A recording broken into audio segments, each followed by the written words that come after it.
Akkam jirtu kabajamtoota daawwattoota keenyaa kun gaaddisa odaati. Gaaddisa odaa keenyaa dhaatini abbaa biyyummaa irratti xiyyeeffanneetiin jira. Itoophiyaan Oromoo malee hin toltu. Yaanni jiru kun maaliidhaan ibsama kan jedhu hayyoota istuudiyootti affeerreetiin jira. Dr. Damisee Joobrii fi Dr. Fallaqaa Yawaalasheet Yuunivarsiitii Saayinsii fi Teekinooloojii Adaamarraa dhimma kana bal'inaan xiinxaluudhaa fi istuudiyoo keenyaa waan argamtaniif guddaa galatooma ulfaadha.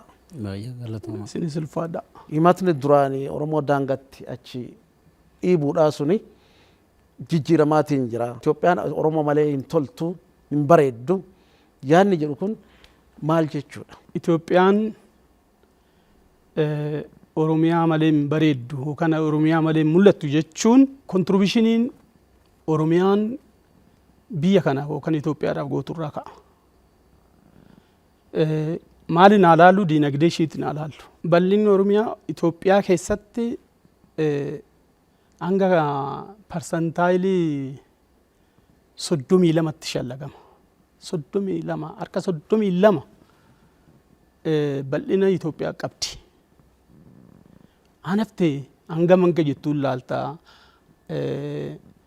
yoo kaaree meetiriidhaan iskuweeriidhaan waan fudhannu ta'ee san keessatti hamman bal'atti Itoophiyaan tan jettu laaluu dandeecha.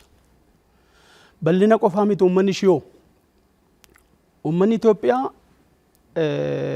riippoortii adda addaatirraa waggaa laallu gara miliyoona 128.6. Miliyoona 126 miliyoona 120 olii kanarraa Oromiyaan amma miliyoona 46.6 jirti. Kana jechuun biyya bal'aa kana keessatti uummanni ishiitirra amma bal'atu laaluun baay'ee barbaachisaadha. Uummata bal'aa kana qabdi, lafa bal'aa kana qabdi. Diinagdee ishee ilaallu qonnaan akka qamadii haa fudhannu. Qamadii parsantii 57 Oromiyaa irraa gala. Boqqolloon akkasi.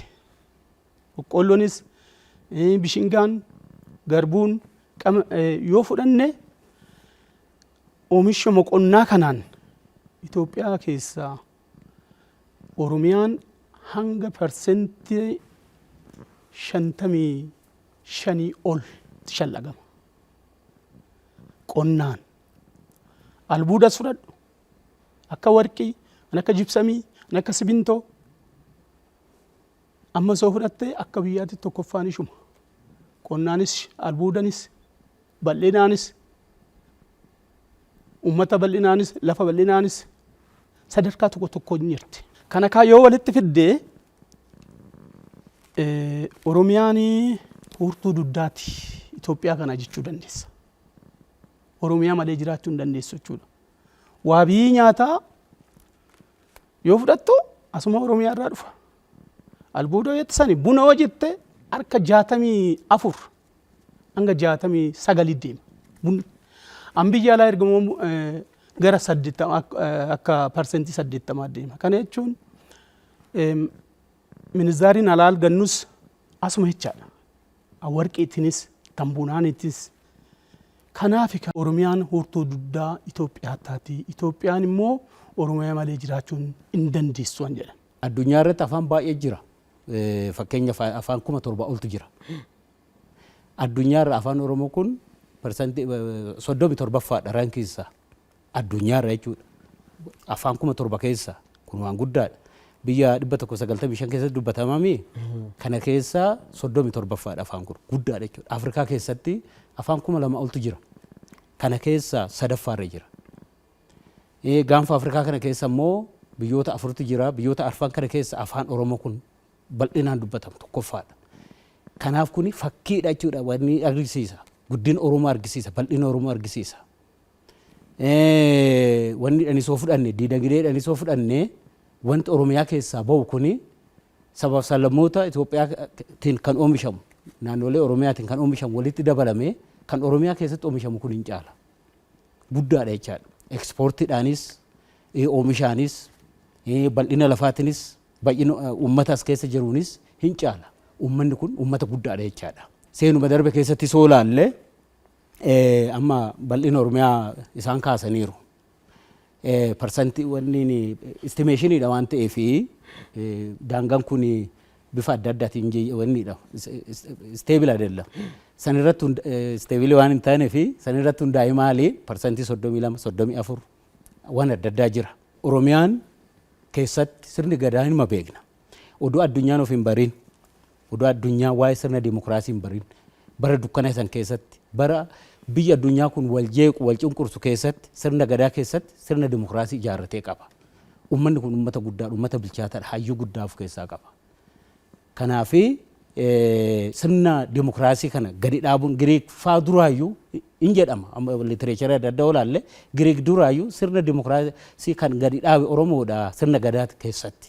Achi keessatti sabab sablammoota Itoophiyaa kana jiran gaanfa Afrikaa kana keessa jira uummattoota kana wajjin jiraachuudhaaf sirna moggaasaa sirna guddifachaa ijaarratee uummata bal'aadha uummata beekaa hayyuudha. Kanaaf uummata guddummaa isaa agarsiisuudhaaf jechaadha kan san jedhame. Fakkeenyaaf yeroo cunqursi itti dhufetti tokkummaa isaa agarsiisuudhaaf ibsuu hin dandeenya political metafoorii kanaan. Yeroo jaarraa 16ffaa keessa gizee eenyummaa isaarraa baduudha ka'etti, yeroo amantii isaarraa kaafamuudha ka'etti, yeroo lafti isaa qabeenyi isaarraa ka'uudha ka'etti tokkummaadhaan gaadisa tokko jalatti sassaabamee madda walaabutti haala uummanni naannoo isaa jiruun hin beekne saayinsii haarawaan lola isa injifatee eenyummaa isaa eegsifate. Uummata baay'ee guddaadha, uummata bal'aadha, uummata irree qabu jechuudha. Tokkummaadhaan hoo socho'e uummata gaanfa Afrikaa kana sochoosuu danda'u jechaadha. Akka fakkeetitti kana kaasuu hin dandeenye. Kabiraa yeroo nagaa ammoo jaarraa 18ffaa keessa Oromoonni gurmaanii naannoo Jimmaatitti Oromoonni gurmaanii daldala cimaa tokko gadi dhaabanii gaanfa Afrikaa kana keessa bal'ina socho'aniiru. Gara kaabatitti, gara bahaa kanatti, amma barbaraatitti socho'aa turan. Uummata baay'ee guddaadha. Daldaltoota Oromootitti walitti gurmaanii humna baasanii daldaltoota naannoo isaanii jiru caalanii as ba'an jechaadha. Gaafa tokkummaa qabaate Oromoon akkanaatti kan agarsiisuudhaaf isin ta'a. Karaa biraatiin yeroo Itoophiyaan ijaaramtu keessatti gaheen Oromoon achi keessatti ba'e guddaadha. Bara san keessatti bara dukkanaati, bara rakkinaati. Biyya addunyaa gizee Afrikaan kun itti Awurooppaan akka qircaa hiratteedha. Amma karaa Suudaan kanaan Ingilizii faatu ture. Fedhii garanatti babal'achuu hin qabu ture. Karaa kibbaa karaa Keeniyaa kanaan Ingilizii Biriiteentu qabate Ingilizii. Isheenis achiin ol dhufuu hin barbaadde ture. Fedhii santu jira. Karaa Somaalee kanaan Ingiliziidhaa fi Itaalii jira. Karaa kaabaa kana naannoo Eertiraa kana Itaalii qabate. Kanaaf amma bara san fedhiin lafa haarawaa qabachuu biyyoota Awurooppaa kana hin ture, daangessuun illee hin ture.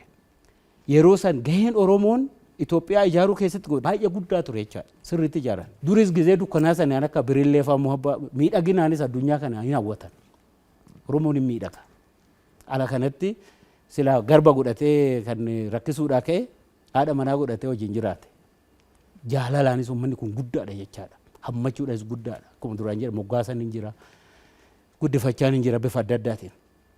Yeroo adda addaa immoo atileetota keenyas lakkaateetti alaabaa Itoophiyaa kan ol kaasanii addunyaa irratti mul'isan. Sabaaf sablammoota baay'eetu jira, uummattoota baay'ee jira Itoophiyaa keessa. Kana keessa garuu ijoolleen Oromoo Oromiyaa keessatti biqiltee biyya biraatuu dhaqaniit biyyi sun itti fayyadamee ijoolleen Oromoo bakka hundatti dhiibbaa ishiin geessitu argaa jirra. Abbabee Biqilaa dhaqabnee haga ammaatitti waan jiru hoolaallee dhiibban ijoolleen Oromoo gootu biyya kana ijaaruudhaaf biyya kana beeksisuudhaaf isa guddaadha jechaadha. Guddummaan Oromoodha ijaarsa biyyaa keessatti maqaa biyyaa tolchuu keessatti atileetota kaaftaniitiin jirtanii dinagdee isaa kaaftaniitiin jirtanii gootummaa isaa kaaftaniitiin jirtanii kunin ifaan ol ka'eetiin osoo mul'atu maaliidhaa fi Oromoon baroota moototaa fi bara wayyaanee keessallee akka saba bicuutitti laallamaatiin ture innis akka of laaluu fi godhame Doktor. Tokko nuyis hojii nurraa eegamu hojjenne. Kana qabnaa kuni keenya kana natu godhee jenneetoo falmachuu dhiisuu keenya tokko. Akka Doktor Fallaqeen kaasetti biyya kana ijaarsuu irratti dura sadarkaa tokkoffaarra jirutti dabarsinee kennina. Keenya jettee oati falmanne warri falmatuma fudhata. Ati of ibsuu qabda. Ati mul'achuu qabda. Siyaasa keessattis tokkummaa irrattis ciccitee hojjechuu qabda. Kuninuu hanqata barasan. Innumaayyuu Itoophiyaan tunuu nuun maltu yookaan irraa cinnaan jennu akka sababii cutitti yaadaa turre.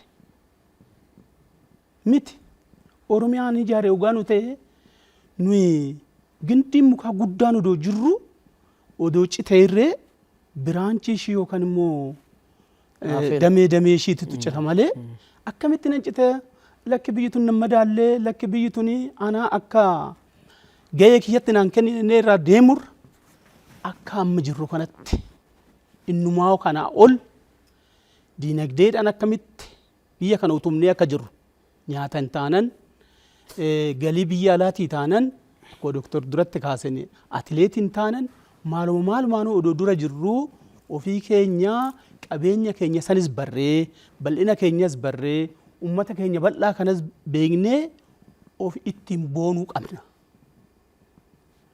Yoo nuyi ittiin hin boonne namni fuulduratti si baasu hin jiru.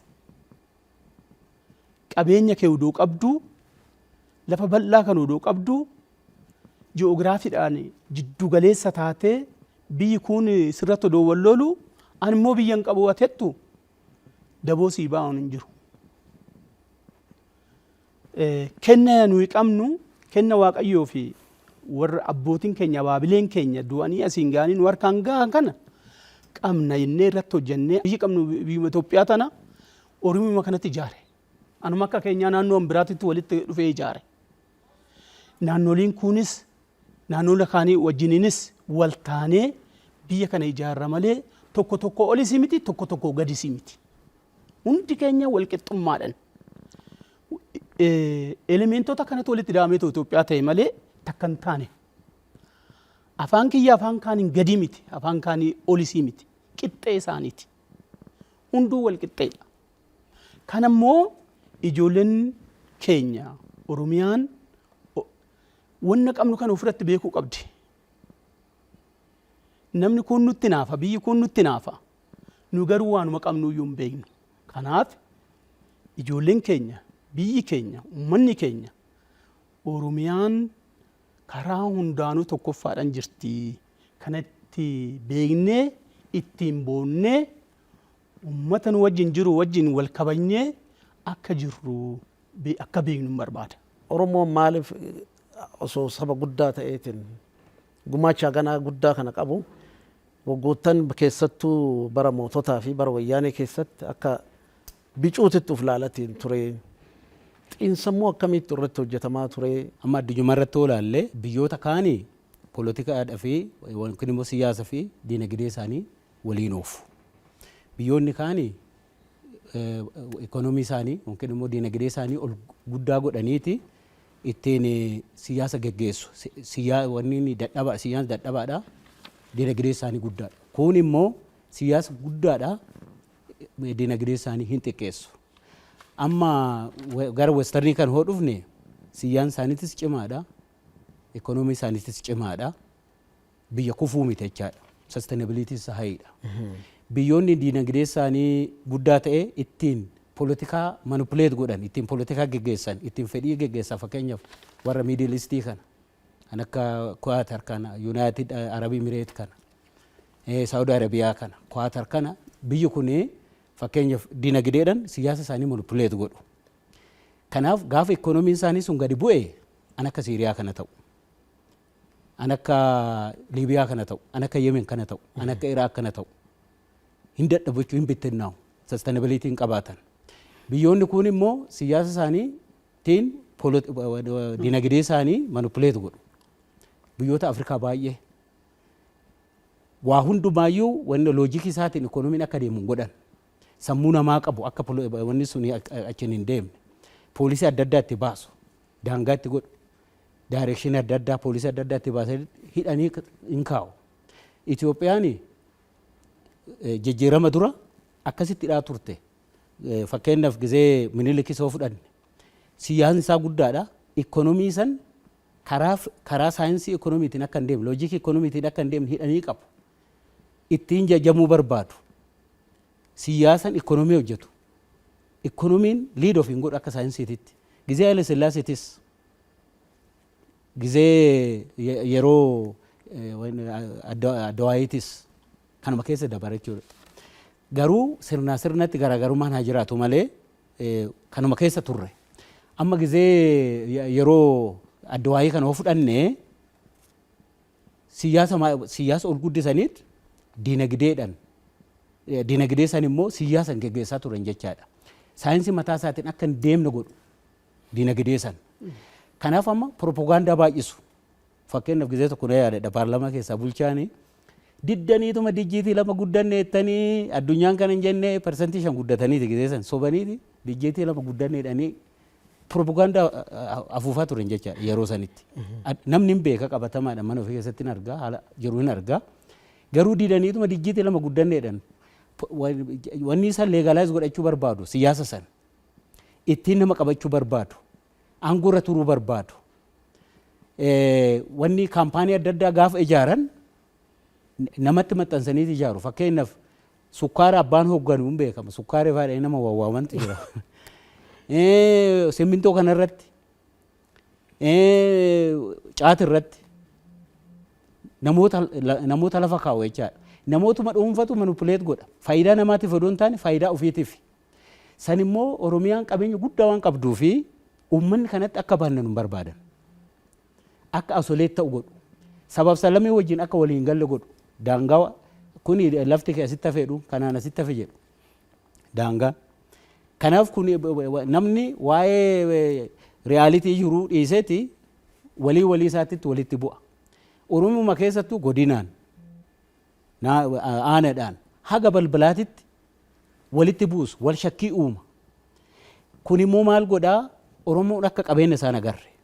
Ija qabu jechuudha. Ija qabuudhaaf fiigu. Maaliif saamichatu jira. Saamicha guddaatu jira. Saamaa tura. Kaampaanii dhaabanii kaampaaniidhaan saamaa turan. Saamicha guddaatu jira. Saamicha san oggaa saamamu namni tolee waan jenneef ija qabaa turan. Namoota qabeenyan gurguddachuu barbaadan gadi qabaa turan. Jijjiirama as kan jiru ittiin riifoormii hojjete. Ittiin riifoormii hojjete. Dippiloomaasii irratti, ekonomii irratti, poolitikaa irratti riifoormii baay'eetu hojjetame. Fakkeenya dippiloomaasii irratti yoo fudhanne kun hundinuu Oromiyaan bal'aadha waan ta'eef duraan kaasaa turreemi. Gaafa waa'ee Itoophiyaa haasofnu waan Oromiyaa taasofna. Fayyadamaan uummata Oromooti bal'aadha. Uummata bal'aa waan ta'eef fayyadamaan uummata Oromooti waa'ee Itoophiyaa gaafa kaafnu. Akkasitti hubadhu. Wanti dubbatamullee kan Oromiyaati. Kan Oromiyaati. Innaa fakkeenyaaf waa'ee dippiloomaasii kanaan yoo laalle akkuma aangoo irratti dhufeeni biyya dukkanaa kana keessatti biyya wal nyaatu kana keessatti sanuuyyuu gaanfa Afrikaa keessa taa'anii Nobel Prize badhaafamuun hin ulfaata. Gaanfa Afrikaa lafa jeequmsaa, lafa dhiphinaa, lafa uummanni itti wal fixu kan keessa taa'anii Nobel Prize. Maaliif namni naannoo kee jiru nagaan qabu waan ta'eef gaafa wayii nagaa si dhoowwaa sin badhaasisu wanni kun. Garuu san keessa taa'anii namni Oromiyaa keessaa bahe gadaasaa qabatee ilaalcha achi keessatti ittiin guddate san qabatee ilaalcha mo'umsaa san qabatee waan ol bahee fi Nobel Prize san hin badhaafame. Kuni wannoonnis Ameerikaan barbaadde turte, Awurooppaanonni kun warri dimokiraatonni jedhan barbaadanii turanii hin caalaman jechaadha. Kuni wanniidhaaf ikoonomii kennaaf giraawundiin hojjeta jechaadha. Haala nuu mijeesse dippiloomaasiidha. Kabiraa'oo biriiksii keessa galle gizee kan haala nuu mijeesse jechaadha innis biriiksii. Biyyoonni hundi galuu hin danda'an. Suni haala nuu mijeesse cimina Oromiyaatti agarsiisa jechaadha. Achi keessatti fayyadamaa taanani. Kabiraa'oo fakkeenyaaf wanni dhufu sadaasa dhufu COP 32 hin geggeessina. San Itoophiyaan pirezidaantii taatee akka hooggantu itti gaafatamummaa akka fudhattu ajandaa akka bojjitu addunyaa akka liid gootu achirratti eenyu dhufa. Hayyoolee addunyaa saayintistoota addunyaa gurguddaa dhufa. Nama 50,000 ol expecta. Addunyaa kanarra sassaabamanii dhufu. Liidaroota gurguddaa dhufa. Kana hoostii goonaa jedhanii ofitti amanummaadhaan itti deemamaa jiru. Kun immoo qabeenya dinagdee kennaaf haala mijeessa jechaadha. Kuni waan guddaa. Kabiraa'oo home grown economic reform adda addaa godhameera. Itoophiyaa keessatti jechuudha telekoomidhaan wal qabatee. Kunis dinagdee keenyaaf haala mijeessa. Baankiidhaan wal qabatee loojistika adda addaa sirreessuudhaan wal qabatee bal'inaan hojjetameera. Kabiraa'oo bara darbe kana fakkeenyaaf 5 million coders jedhamee galma gaheera wanni sun nama miliyoona 5 asiitiidhaan wal barsiisuu teekinooloojiidhaan wal barsiisuu sagantaa bal'inaan itti deemamaa ture. Kun ikonomii keenyaaf haala mijeessa jecha. Kanaaf bara kana keessa waan baay'ee jira. Baran ammoo miliyoona 7 karoorfameera jechuudha. 7 million coders. Kun hundinuu gaafa laallee uwwisni uummata transform godhuu kanaan bukkee qabnee laallee erga jijjiiramaati as fertile groundiin uumameera jechaadha. Haalli mijataan uumameera. Haala mijataa Itoophiyaadhaaf uumame kana keessatti harki Oromoo bal'aadha waan ta'eef fayyadamaan Oromoodha. Rakkinni isoo dhufe kan dura miidhamu Oromoodha. Rakkina dhufuuf. Gaariin isoo dhufe fayyadamaan Oromoodha. Kanaaf Oromoon ejjennoodhaan nagaa isaatiif, nagaa naannoo isaatiif, nagaa biyya isaatiif, gaanfa Afrikaa kanaaf tokkummaadhaan ejjetee eeggachuu qaba jechaadha. Maaliif lachuuyyuu saba guddaadha waan ta'eef, hunda guddaa waan qabuuf, riisorsii isaallee bal'aa waan ta'eef jalqaba isumatu fees godha, isumatu ni ta'a. Biyya kana ijaaruu seenaa sanillee akka Oromoon of jibbuu fi walillee jibbuu fi seenaa daddabsaniitiin ijaarsa biyya kana keessatti gahee akka hin qabne himamaatiin ture, akka irraa dheessamu godhamaatiin ture. Oromoon garuu yeroon gahee amma deebi'ee abbaa biyyaa ta'uu qabatamaan agarsiisatiin jira. Amma seenaa biyya kanaa jijjiiramaatiin jiru kana naareeshinii biyya kanaa jijjiiramaatiin jiru himata dabaasanii dharaasan qajeelchuu keessatti Oromoon adda durummaadhaan hojjetaatiin jira hin beekama. Gareen biyya kana bulchuu barate ammoo mi'eeffateetiin waggaa 27 biyya kana qorqaatiin turee fi warri mootota illee leellisan hadhas jirani. Kunneen ammoo wal guuree ximdoo waan jedhu yaamatiin jira. Seenaa kanatu kana faallessuu barbaadaniiti isuma duraanii san beekkataniitiin waan kana hojjetaa jiru moo maaliidhaaf jechuu danda'ama? Jarri kun maaliif ijaaraman? Maali kaayyoon isaanii yoo jettanii ilaaltanii Itoophiyaa mitan barbaadan Oromiyaadha irra jiran. Qabeenya Itoophiyaa eessa jira jennee kaamne? Qabeenyi Itoophiyumtuuyyuu harka 50 Oromiyaadha yoo jettu yoo qabaatte malee namni maaliif siin lola? Hiyyeessa maaliif lola? Irraa gorii darbaa. Qabeenya keeti andiina hore. Qabeenya kee kana saamuudhaaf Oromummaa dheeduu qoroxxomuu barbaadan. Itoophiyaa dheeduu barbaadu. Gibsi maal barbaaddi? Dur kaayyoo qabdi. Ayyaana guyyaa 30 qabdi. Baatiin guyyaa 30 kana ayyaana goote takka uummanni hin qonne gooti. Ammoo jara kanatti michiteetti tokko waa'ee hidha Abbayyaati. Lammaffaa asina qayi baarii kanarra hin arganne gooti. Itoophiyaan kana hoo argatte maal taati? Humna godhatti ofirraa fincilti. Kanaaf akka ishiin ol hin baane gadi qabu kaayyoo Ijiptiiti kun. Anniinoo Eertiraanoo rakkoon Eertiraa maalidha? Itoophiyaa humna godhatti hin barbaaddu hunduuyyuu maaliif? Waa'ee galaana diimatiin wal qabataa. Qabeenya Itoophiyaatiin wal qabataa. Itoophiyaan nagoomtee Itoophiyaa sabaaf salloomni wal dhageechetoo waliin bultu jarri kun irreen barbaadan. Saamuudhaaf. Atsee Minilikii qabee hanga dheengaddaa bari'utti hundi isaaniitu Oromiyaa saamaa turan. Walumarraa nutti darbaa turanii nu dheedaa nu qoroxxomaa turanii kuni maaliif hin qabnaa qabeenya san fudhachuudhaaf. Odoo Oromiyaan qoqoramtuu taate namnuyyuu maqaa kennamu. Ijoollee keenyaan boruutiif yaaduu qabna. Maqaa keenya eegsisuu qabna. Baandummaan Oromoo keessa hin jiru. Ka sirba baasee fi gaafa Xaaliyaaniin dhufee Itoophiyaa yennu jedhaa ture. Ayifaraam Mosolonii Ayifaraam jedhee sirba baasee fi dibbeedhaa fi karaa itti akeekaa turellee. Waa'ee cimdoo baay'ee kaaftaniirtu warra wajjin qonnetu walitti xamadame jarri wajjin qotuu hin danda'an. Ayidooloojiin isaanii tokkoo miti. Bifa adda addaa qabu. Karoora adda addaa qabu. Ajandaa adda addaa qabu. Ajandaan isaanii baay'een biyya kana dadhabsiisuudha. Gaanfa Afrikaa kana keessatti biyyi tasgabbooftuun Itoophiyaa kana. Biyyi abdiin addunyaa irraa qabdu Itoophiyaa kana. Karaa diinagdeetinis, siyaasanis, karaa humna loltummaatiinis humni guddaan Itoophiyaa kana keessa jira. Humni guddaan Itoophiyaa kana keessa jira. Kanaaf humni ximdoo waliin galle walitti amadamuu hin dandeenye kuni kana diiguu barbaadan, dadhabsiisuu barbaadan, ofii of ba'uu barbaada. Baandaa biyya keessaa qacarateeti of duuba hiriirseeti biyya dadhabsiisuu barbaadu, ofii immoo ol ba'uu barbaadu. Haalli political economy isaanii maan duraanaa sofne isaanii biyya guddatuu danda'u miti. Garuu biyya kan qabatee kufuudhaaf warra uummata socho'u.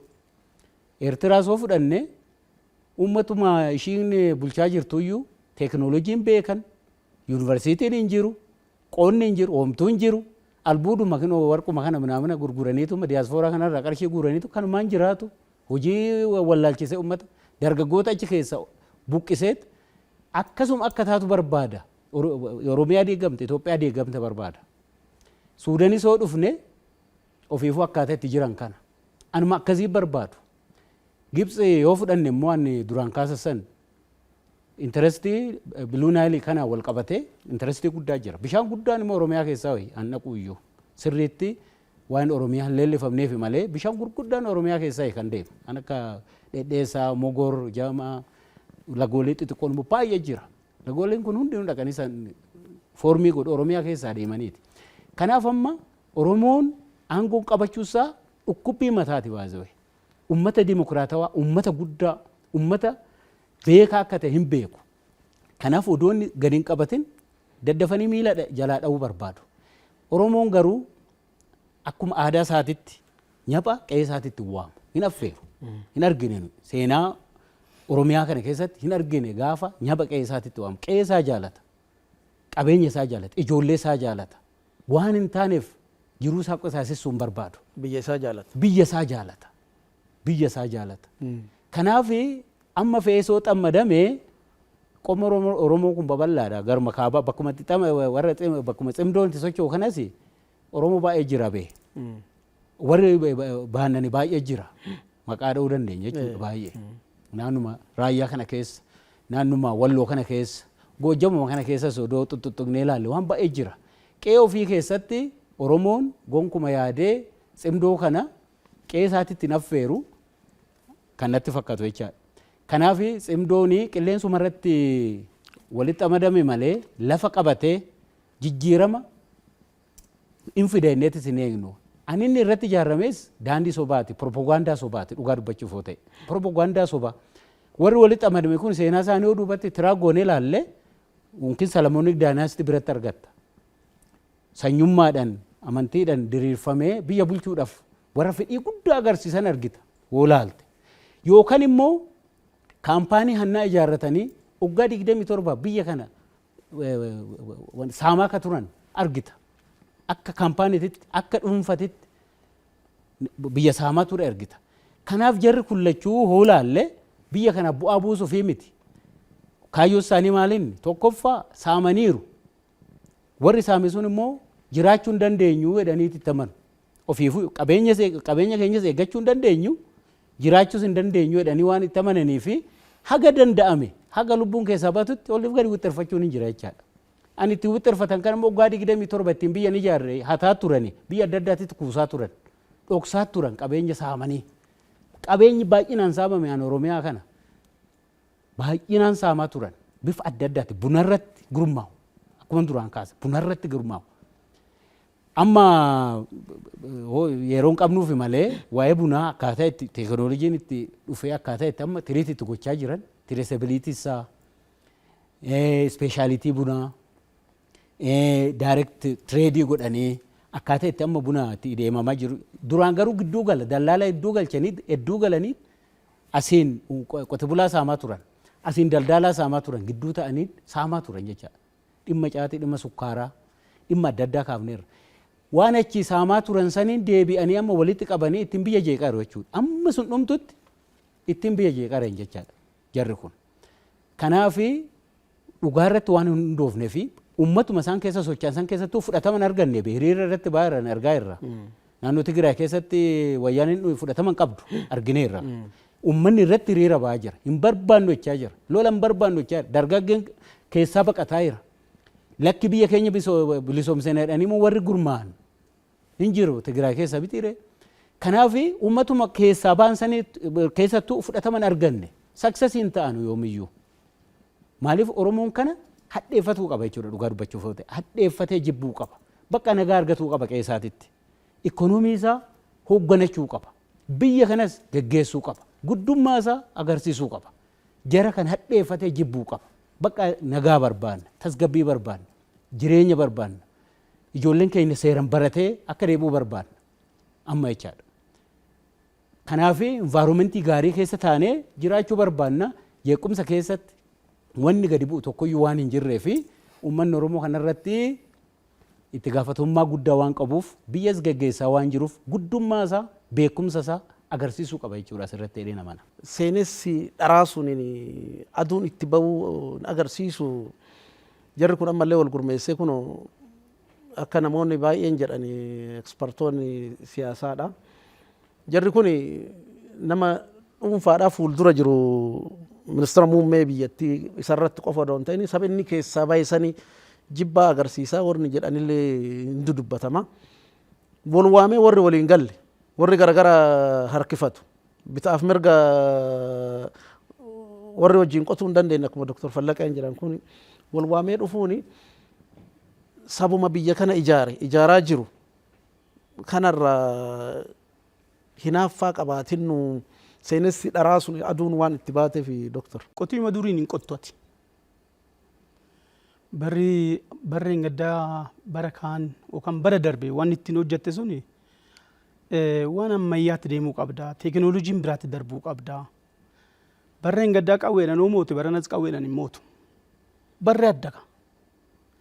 Jarri garuu tan barbaadan akkoo duraanii san. Piraayim ministeerii irratti xiyyeeffannaa isaan godhani jabuma keenya irratti xiyyeeffannaa godhani. Xiyyeeffannaan garuu Oromiyaa irratti. Bakkeen waa jirtus Oromiyaa irra. Kanaaf jarri ammas akkoo duritti deebinaan xiyyeeffannoo guddaa nurraa qabani. Dhuguma akkuma jedhametti qotiyyoo waliin qonne tokko mitaatti harkisaa tokko mirgatti harkisu walitti qamadamanii dhufani. Jarri kuni odoo hin ta'u malee odoo ta'eetoo bakka yaada san ga'anii bariisa wal lolu. Hattuun gaafa hattuu miti gaafa hirattu wal lolti jedhan. Ammas kuni warri waliin galle kuni tan nutti bobba'aniif common enemy jedhanii ka'an. Common enemy jedhanii ka'an malee jarri kuni walii galaniiti miti. Odoo wal lolanuu duuba walitti tokkosuu danda'u. Kanaafi jabaa ofii tabbaatu eeggata. Uummata isaatiitu eeggata. Mootummaa keenya jabaa keenya uummata keenyatu eeguu qaba. Tan isarratti xiyyeeffate akkana irratti xiyyeeffatetti beekuun qaba. Dammaquun qabaan. Kanaafuu kun immoo eeggannaan naannoo keenyas eeggannaan biyya keenyas cimeetti fufuu qaba. Yoo kanan goone waraabicha iyyuumnetu nu nyaataan jedhutu jira. Oromoo ija qabaniiti malee qabatamaadhaan kan jiru propagaandaa miti. Qabatamaadhaan kan jiru Oromoon abbaa qabeenya guddaadha. Oromoon kan arguu qaba. Fakkeenyaaf loon isaatiin Afrikaarraa tokkoffaarra jira. Addunyaarra shanaffaarra uummata guddaadha. Loon baay'ee qaba jechaadha. Fakkeenyaaf wanni dhanoo fudhanne horsiisa hoolatiin oo fudhanne addunyaarra salgaffaarra jira. Afrikaa keessa arfaffaarra jira. Gaanfa Afrikaa kana keessa tokkoffaarra jira. Re'oota fakkeenyaaf addunyaarra jahaffaarra jira. Afrikaarra lammaffaarra jira. Baay'ee jira jechaadha. Oromiyaa oo fudhanne amma baay'inaan sadaffaarra jira. Oromoo mataan oo fudhanne Afrikaa keessa sadaffaarra jira. Chaadii fi Tanzaaniyaa ta'anii sadaffaan Oromiyaadha. Baay'ina looniiti. Uummata baay'ee qabeenya qaba. Qabeenya guddaa qaba. Horii gaalanis parsantii 24 Oromiyaa keessa jira jechaadha. Kanaaf addunyaarra jahaffaarra Afrikaarra shanaffaarra. Kana keessa sheeriin Oromiyaa parsantii 24. waan guddaa riisorsii guddaa qabna jechaadha. Fakkeenyaaf dooroo waxeedhanii gandi itti naasaan parsantii 35 Oromiyaa keessatti argama. Lukkuun maanu? Lukkuun parsantii 35 Oromiyaa keessatti argama. Ishiroo waxeedhanii gara kaabatiitti itti leellifamu kana parsantii 43 ol Oromiyaa keessatti oomishama. Boqqolloo wanni baaqelaan. Kanaaf qabeenya guddaa qabda Oromoo. Parsantiin 90 ol ka ta'u wanni mineraal Oromiyaa keessa kan argamu. Parsantii 90 Oromiyaa keessa yeroo duraa san Giriistoon beltii lallaalleerra poteenshaalii Oromiyaa baay'ee guddaadha. Parsantii 90 garuu Oromiyaa keessa jira. Bara kana bileena 5.6 argame warqii irraa barana kana. Bunaayyuu hin caalemi bunni bileena 3 ture. Kanaaf qabeenya guddaa kana qabda Oromoo. Tokkummaa kee cimsi, qe'ee kee eeggadhu, qabeenya kee barii, guddummaa kee barii. Ati uummata baay'ee guddaadha. Akka Itoophiyaa bichaa miti. Akka gaanfa Afrikaatittuu miti. Akka Afrikaatitti, akka addunyaatitti uummata mul'ate ati mul'atteetta. Atileetonni kee si beeksiseera. Qabeenyi kee si beeksiseera. Addunyaan si barteetti. Kanaaf naannoo kee bari itti gaafatamummaa guddaa qabda. Tokkummaa kee cimsi. Tokkummaadhaan biyya kana ijaare. Biyya kana qabadhu. Biyya kana hooggani kallattii itti agarsiisi. Ijji kee banameera Oromoo. Dhuguma dubbachuuf yoo ta'e. Hayyuu gurguddaa qabna. Addunyaa kana keessatti soo laalle biyyoota amma Minisoota kana keessa soo laalle, Jarman kana keessa soo laalle, Noorweey keessa laalle baay'een Oromoo achi keessa jiru. Hayyuu Oromoo achi keessa jiru. Biyya keessatti kanaaf hayyuu Oromoo as keessa jiru. Yuunivarsiitota hunda keessatti baay'ee Saqaayin tokkoffaa kaboo ijoollee Oromooti. Qabxii gurguddaa kan qaban mee gizee giraajuweeshinii yeroo hunda laala. Ijoollee gurguddaa humna guddaa qaban qabda. Of keessaa biqilchiteetta. Humna guddaa qabda. Humna oomishaa jechaadha. Oromiyaa keessatti naannoo parsantii 73 akka ta'u umrii isaanii waggaa 30 gadi. Bakka productive eejiin isaa hayidha jechaadha maali warri humna oomishtummaa guddaa qaba Oromoon. Kanaaf waan of harkaa qabdu kana sirriitti hubadhu argadhu. Warra si fuuldura bu'ee hayyoota kee gurguddoota kee hundumaa kabaji deeggari gorsi. Ayyee kabajamtoota daawwattoota keenyaa gaaddisa odaa ijaarsa biyyaa keessatti gahee Oromoon qabu irratti xiyyeeffanneetini isin biraan geenne kanumaan xumurreetiin jirra. Keessummoota keenyaa ammallee irra deebi'eetiin guddaa galatoomaa isinin jedha. Ulfaadhaa. Galatoomaa. Isinis ulfaadhaa.